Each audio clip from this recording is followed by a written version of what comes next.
किसी जंगल में टोनी नाम की एक चिड़िया रहती थी।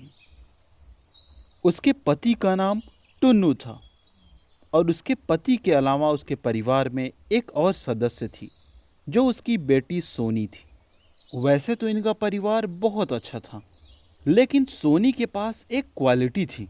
सोनी के सर पर दो सींग थे। वैसे तो ये सींग बहुत सुंदर थे, लेकिन इन सींग के कारण कई बार सोनी को बेइज्जती का सामना करना पड़ जाता था। कई बार ऐसा होता था कि सोनी को जंगल के ढेर सारे छोटे छोटे जानवर चिढ़ाते थे, उसे सींग वाली पक्षी कहकर बुलाते थे, जिससे सोनी बहुत अपमान महसूस करती थी और जंगल के ज़्यादातर जानवरों से वो अक्सर दूर ही रहा करती थी, क्योंकि वो कहीं भी जाती थी अपने आप को लोगों से अलग पाती थी। इतनी बेइज्जती सहने के बाद वो बहुत उदास हो जाती है और वो सोचती है कि उसे बस घर में ही रहना है और किसी को अपना दोस्त नहीं बनाना है। सोनी अकेले घर में ही रहना स्टार्ट कर देती है। वो पूरा दिन घर में कहीं किनारे पर बैठी रहती और अक्सर अपनी माँ से भी पूछा करती कि माँ, मुझे ईश्वर ने इतना बदनसीब क्यों बनाया है, मुझे दूसरे पक्षियों जैसा क्यों नहीं बनाया। टोनी की माँ उसे समझाती थी कि बेटा, ईश्वर ने जो तुम्हारे साथ किया है वो अलग नहीं किया है, बल्कि वो तुम्हारे लिए स्पेशल किया है। तुम इन सब से अलग नहीं, बल्कि इन सब में सबसे स्पेशल हो। सोनी अपनी माँ की बात मानकर इधर उधर खेलने लगती। उसे लगता कि शायद उसकी माँ सही कह रही हो। इसी उम्मीद में कि वो स्पेशल है, वो अपना जीवन जीने लगी। लेकिन धीरे धीरे काफ़ी दिन बीत जाता है और सोनी की ज़िंदगी में कोई भी सुधार नहीं हो पाता है। धीरे धीरे सोनी का दिल जान चुका था कि अब उसके साथ कुछ भी अच्छा होने वाला नहीं है, इसलिए वो हमेशा उदास ही रहती थी।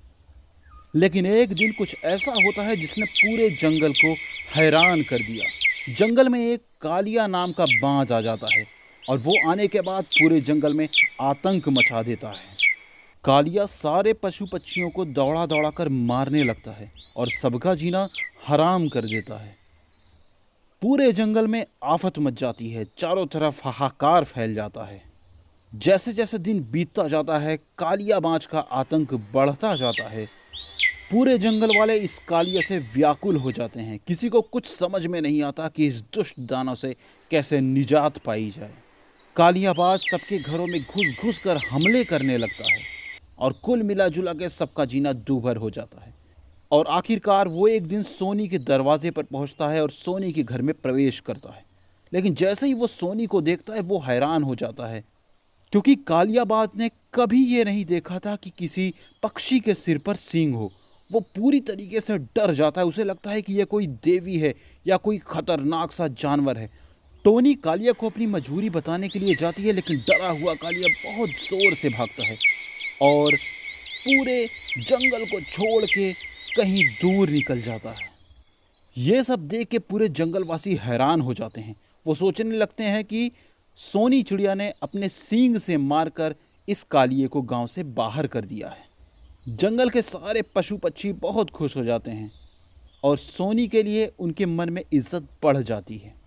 धन्यवाद देने के लिए वो सोनी चिड़िया के पास आते हैं, उससे अपने की हुई गलती और सोनी चिड़िया की बेइज्जती की माफ़ी मांगते हैं और खुशी खुशी उन सारों में दोस्ती हो जाती है और वे साथ में रहने लगते हैं। तो दोस्तों, इसीलिए कहा गया है कि हमें अपने आप की कमियों से भागना नहीं चाहिए, बल्कि हमें अपनी कमियों को ताकत बनाकर दुनिया को दिखाना चाहिए कि हम उससे कितना कुछ कर सकते हैं। अगर आपको वीडियो अच्छा लगा तो चैनल को सब्सक्राइब कर लीजिए। Bye bye.